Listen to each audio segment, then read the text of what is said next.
Signor Sindaco, è stata composta la nuova giunta. Sì, è una giunta operativa, è una giunta da cui mi aspetto molto, una giunta da cui i cittadini devono aspettarsi molto, una compagine che è omogenea, che è ben amalgamata e pronta a lavorare. Due nuovi volti come assessori. Persone nuove e motivate, l'ossatura rimane la nostra filosofia amministrativa del fare e cercare di fare bene nell'interesse dei cittadini.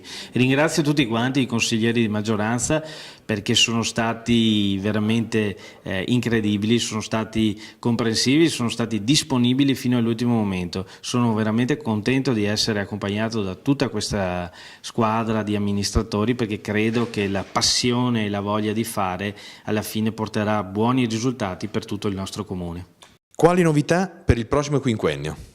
Beh, ve ne do una per tutti, sono stati istituiti due assessorati nuovi, due competenze specifiche, l'assessorato alla famiglia, prima cellula della nostra società, e l'assessorato alla promozione del territorio, perché siamo fieri di essere veneti, siamo fieri di essere godeghesi e vogliamo fare in modo di farci conoscere sempre più e di portare occasioni buone per la nostra gente.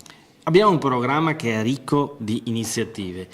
Dobbiamo interfacciarci con gli enti sovraordinati perché senza una collaborazione e un cofinanziamento non riusciremo ad andare da nessuna parte. Abbiamo già opere cofinanziate che aspettano solo di partire e quindi dialogheremo con tutti come al solito. La novità dei consigli comunali itineranti. Beh, sì, questa è una novità, vogliamo dare un segnale simbolico ed cercare di essere sempre più vicini alla gente.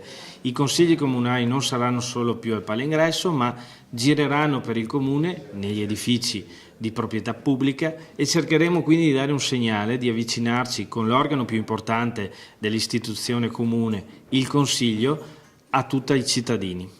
Come proseguono i lavori per la caserma di Carabinieri? Lo vedete voi stessi, se girate la telecamera, la caserma sta procedendo, i lavori vanno avanti a sprombattuto e quindi buon lavoro a chi ci lavora dentro.